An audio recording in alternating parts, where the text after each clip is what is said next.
Leader. Mr. President, may we recognize a distinguished colleague from Tarlac and Pampanga, no other than Senator Rodante Marcoleta, Mr. President. Senator Rodante Marcoleta is recognized.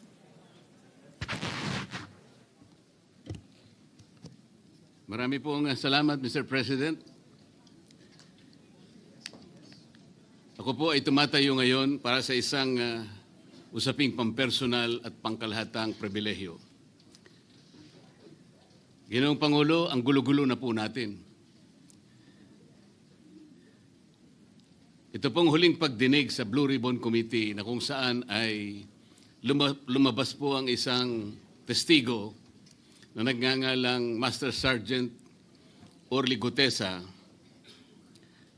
Ako po ay nabansagan na kulang po sa kortesiya. Para sa akin po ay hindi po tama na nagpapasaringan po tayo ng ganun. Iisa po ang ating layunin.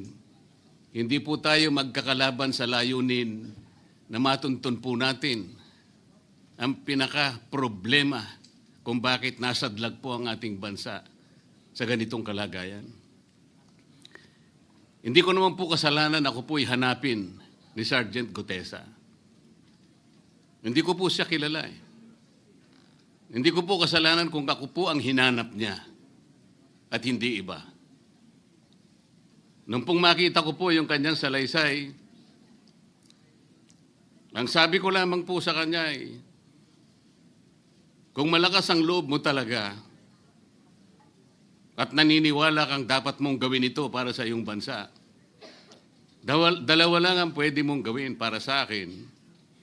Ipanotaryo mo yan at kung malakas ang loob mo, bukas ng umaga bago mag-alas 9, kailangan nandun ka na sa Senado. Alam po yung notaryo, para sa akin lang po yun eh. Gusto ko lamang siyang testingin kung talagang totoo nga ang kanyang mga gustong banggitin.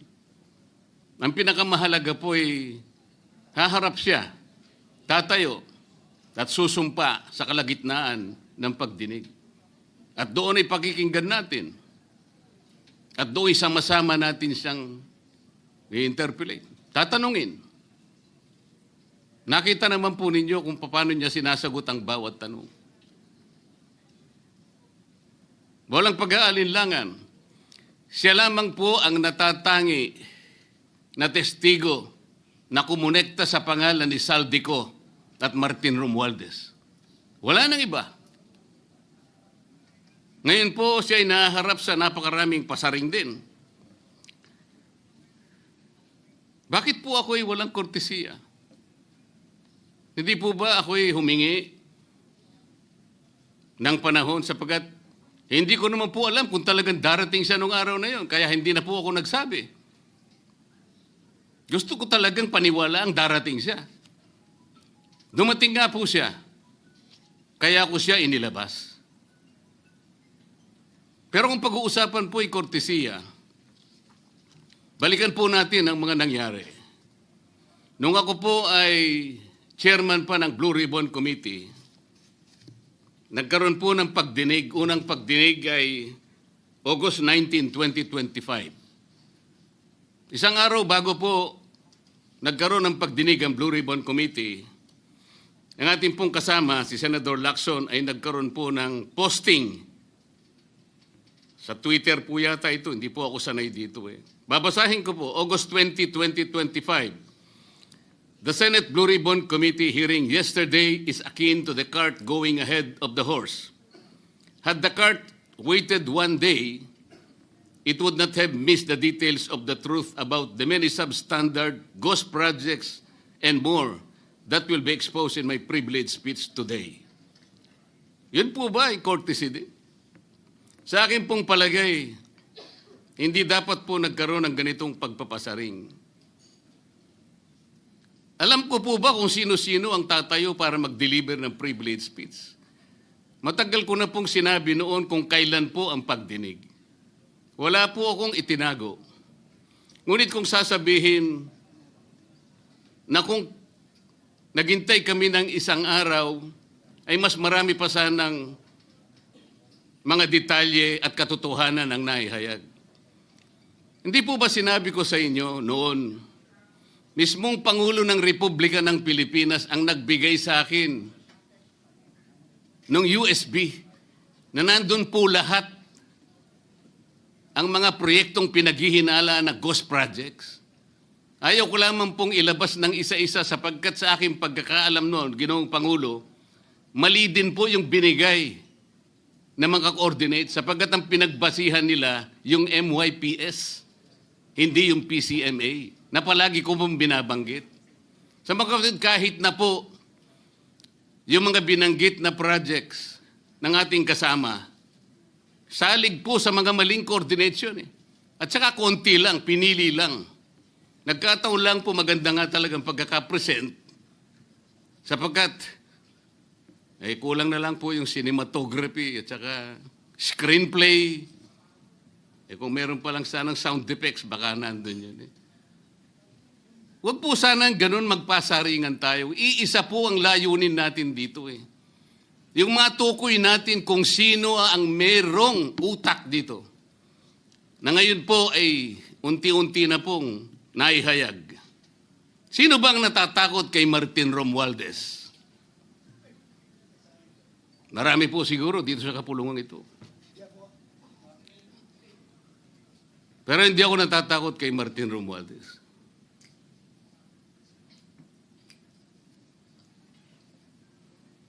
Ngayon po, kino-question po yung notarization ng statement ni Gutesa. Dahil yung babae po, yung abogadong babae, nag-notarize, tinalikuran po niya ang kanyang signature, yung kanyang pirma. Nandyan po ba yung assistant natin para ipakita po natin? Ayan po yung huling bahagi ng dokumentong ninotaryo doon sa opisina ng abogadang babae na ngayon ay tinatalikuran niya ang kanyang pirma. Doon sa right side po, ayan po yung ninotaryo sa dokumento ni Gutesa. Yung kaliwa po ay iba pong dokumento. Tingnan po ninyo yung pagkakahawig. Ibig po ba ninyong sabihin, Ginoong Pangulo, yun pong notarial details, na yun po yung kulay blue, na kung saan nandyan yung PTR, nandyan po yung MCLE number, nandyan po yung kanyang roll number, ang kanyang address. Nakuha po ba ni Gutesa mula sa opisina ng abogada at in-stamp niya? Pagkatapos po yung detalye na nasa bandang kaliwa na kung saan makikita nyo document number, page number, book number, series of 2025. Makukuha po ba ni Gutesa mula sa libro, mula sa notarial register ng abogado? Paano niya makukuha? Tingnan po ninyo yung kabila, ganun din. Bakit po natin hahanapan ngayon si Gutesa at sasabihin pa natin dahil lamang tinalikuran ng babaeng nagnotaryo ang kanyang pirma? Pangkaraniwan na po kasi, Ginoong Pangulo, kahit pumunta kayo sa maraming lugar na kung saan nagnunotaryo, hindi nyo po makikita roon ang abogado. Iaabot nyo lang sa kanyang papel ninyo, pagkatapos isosoli niya sa iyo, pagkatapos nyo magbayad. Itatanong po ba ni Ginoong Gutesa, bago siya umalis, tatanungin po ba niya doon sa babaeng kausap niya kung sino man yun, Madam, kayo po bang may pirma nito? Wala pong ganun eh. Ngayon, kung tatalikuran po ng abogado na yon ang kanyang pirma, ako na po mismo ang magdidirect ng prosecution sa kanya para ma-disbar siya. Sapagkat ginagamit po niya yung opisina na yon. Pakita po ba natin, pwede po nating ipakita yung opisina, yung kanya, ayan po yung kanyang lugar. Ang opisina po niya ay sa Ermita, ngunit yan po ay ginagamit niyang address. Ayan po makikita ninyo.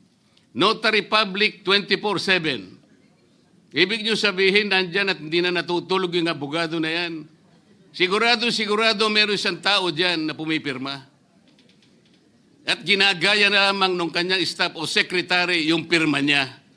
Ganyan po palagi, kalakaran. Kalakaran, ngunit hindi tama. Sapagkat sa batas po ng notaryo, kailangan nakaharap po yung magnunotaryo sa nagpapanotaryo. Bakit po niya ngayon sinabi na hindi niya pirma yon? Maring hindi niya pirma. Ngunit, tinayaan niya kung sino man ang taong iyon na ipirma yung dokumento.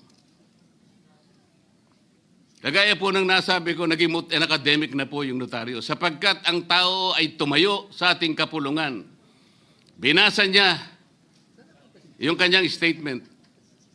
Yung mga bayarang media nga po, sinasabi pa kino-coach ko pa Bakit ko po siya sinabihan na dahan-dahan siya? Dahil po nung panahon na binabasa niya na yung kanyang statement, sinusundan po namin yung kanyang binabasa. Binigyan ko po ng kopya ang chairman ng Blue Ribbon Committee. Binigyan ko ng kopya ang ating Senate President at yung aking katabi si Senator Gatchalian dahil 4 lamang pong original ang meron kami. Yung binabasa pala niya ay Xerox copy kaya may naputol sa baba. Gusto ko lamang pong ma-record ng totohanan. Dahil doon sa umpisa po niya, merong isang linya po siyang nalaktawan. Alam po ito ng mga kasama natin na sinusundan po habang binabasa namin. Doon sa pangalawa po, 2 linya naman po ang nalaktawan niya. Kaya gusto ko lamang pong maging maayos ang pagre-record ng kanyang statement. Ano po sabi ng mga bayarang media? Hindi ko naman po nila lahat. Kaya ako po hindi nagpapa-interview sa kanila Alam ko po ang karakter ng ating media ngayon. Nakakaawa na po ang kalagayan. Binanggit na po ng dating Senate President ang nangyari do sa statement ni Diskaya. Siya ang kauna-unahang nagbigay ng statement na kung saan binanggit ang 17 congressmen. Ngunit nakakapagtaka. Hindi na po natin tinutuntun yung 17 na yon. Kagaya na nga sinabi ng Senate President, napupunta na, natutuon na yung pagtuntun sa mga kasama natin dito. Bakit po? Natatakot ba tayo kay Martin Romualdez? Siguro po, yung iba sa inyo natatakot. Ginoong Pangulo, naghalo na po ang balat sa tinalupan. Bakit po? Ngayon ko lamang po nakita sa pagdinig ng Blue Ribbon Committee. Nandun po yung Justice Secretary. Hindi pa po natin natatapos na pagtatanungin yung respondent, yung resource person, na tayo po ang merong legal and physical custody. Hindi ko maintindihan kung bakit dadalhin niya sa kanyang opisina at pagbalik niya, meron na siyang supplemental affidavit. Ano po ba itong nangyayari sa atin? Meron na ba tayong alituntunin? Meron na ba tayong agreement sa pagitan ng DOJ at ang pag-imbestigang ginagawa natin sa Blue Ribbon Committee? Hindi ko na po maintindihan kung ang Blue Ribbon Committee is the investigative arm of the Department of Justice. Ang sabi ko po nung nasa ikalimang pagdinig pa lang tayo, sapagkat nakikita ko na po ito, kaya po naghangad pa ako sa ating chairman no na sana'y paraanin niya ako, meron lang akong gustong isang guni muna at pag-usapan sana muna. Hindi naman po ako nabigyan ng pagkakataon kaya nagkaroon pa po ng konting sagutan doon. Ito po yung gusto ko sanang ayusin muna, pag-usapan muna natin. Lalong-lalo na po ang kaugnayan natin sa bagong tatag na ICI, Independent Commission on Infrastructure. Ano po bang ugnayan natin dito? Hindi po ba tayo mag-uusap muna? Hindi ba tayo gagawa ng regulasyon muna? Meron po tayong mga doktrinang isinasaalang-alang. Nasaan na po ang institutional boundaries? Nasaan na po ang separation of powers? Nasaan na po ang system of checks and balances? Di ba natin isasaalang-alang ito? Dadalawang tao lamang po ba ang mamamagitan sa pagitan ng mga institusyon na ito? At mawawala na po kami sa picture?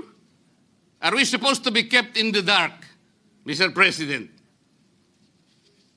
Yung po, kung mo ba sinabi ng ICI na isa sa kanilang mga poder, kapag ka nag-request po sila, makakakuha sila ng impormasyon sa House of Representatives, sa Senate, sa korte, sa sandigang bayan, at kahit sinong otoridad. Ibig ba sabihin wala na tayong opsyon na tumanggi? Kailangan po natin pag-usapan muna yon. Ang nangyayari po sabog-sabog na po eh. Baka nga yun ang isang dahilan kung bakit nag-resign po yung advisor na si Mayor Magalong ng Baguio. Yung pong mga pasaring, ito po yung nakakapagbigay sa atin ng hindi naman kailangang pag-aaway-away o pag-aalitan. Hindi po maganda sa ating panig ito.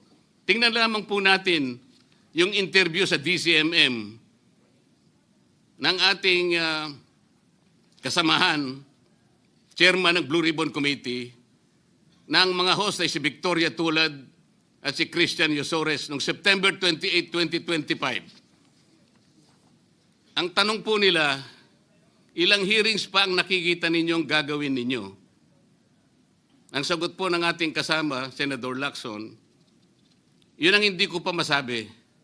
Dahil kung may bagong lumalabas na mga testigo at masustansya yung sasabihin, meron pang mga kakulangan na dapat na mapunuan, magtawag tayo ng pagdinig. Tama naman po yun. Pero ito pong pangalawang saknong, ang sabi po, pero kung paulit-ulit lang at masa-sidetrack o kaya palihis yung direksyon ng inquiry, yun ang i-assess namin kasi medyo lumihis na. Ano po yung lumihis? September 28, dito lumabas si Master Sergeant Orly Gutesa. Lumihis po ba o dumiretso? Mula kay Saldico, ikinonekta po niya kay Martin Romualdez. Sa akin palagay, dumiretso po, hindi tayo lumihis eh. Pagkatapos tinanong pa po, do you think po, coach po si Gutesa? At iba pong observation, baka si Senator Rodante Marcoleta dahil parang sinabihan siya nung nagbabasa siya. O nalimutan mo, balikan mo itong paragraph na ito. Naipaliwanag ko na po kung bakit ko lamang sa sinansala at sinabi kong balikan mo sapagkat meron nga po siyang nalalaktawan base po sa sinusundan namin na binabasa niya na dokumento. Ang sagot po ni Senator Lacson, medyo natawa pa nga siya, kayo nang humusga sa lahat ng yan, tayo nag-viral na. Siguro, ang sasabihin ko na lang, yung hula nyo, yun ang hula ko. O hula ko, hula nyo. Parang, your guess is as good as mine. Hindi po maganda yung inference eh. Parang ang lumilitaw, kinots ko eh. Bilang isang abogado, magmula po nung ako'y maging abogado, inisip, hindi ko po ginawa yung mga bagay na ito. Kumisan nga ako eh. Hindi na abogado, sila pa yung nagsasabi eh. Katulad po ni Saldico, ang sabi ko lang naman po matunog na yung pangalan niya. Napakaraming sources na nagsasabi, kumukonekta kay Saldico, pwede ba natin siyang imbitahin? Ang sabi po, hindi na raw siya imbitahin because of interparliamentary courtesy. Ang sabi ko po, ang interparliamentary courtesy hindi po nalalabag kung iimbitahin lang siya. Halimbawa, invitation letter lang. Nagawa ko po yun kay Congressman Toby Chanco. Voluntaryo po yun eh. Kung darating siya, salamat. Kung hindi siya darating, okay lang. Ngunit, ang pinag-uusapan natin ay problemang kasangkot na po ang kinabukasan ng ating bansa. Sasabihin ba natin interparliamentary courtesy? Nakikinig po ang buong bayan. Tatakpan po ba natin ng dahil sa interparliamentary courtesy? Nakasulat po ba sa bato yun? Absolute po ba yun? Yun po yung aking ikinasasama ng loob eh. Hindi po tayo dapat mag-away-away. Iisa po ang ating layunin. Ang ating bansa ang pinaka-importante sa ating lahat. Bakit po kinakailangang ilihis natin? Bakit po tayo gagawa ng paraan para pagtakpan po natin ang hindi dapat pagtakpan? Ginoong Pangulo, ngayon po'y masasabi ko, si Master Sergeant Orly Gutesa ay mas credible pa po kaysa sa marami sa atin dito sa kapulungan ito. Si Master Sergeant Orly Gutesa, mas matapang kaysa sa mas marami dito sa ating kapulungan. Maraming salamat po, Ginoong Pangulo. Thank you, Senator Marcoleta.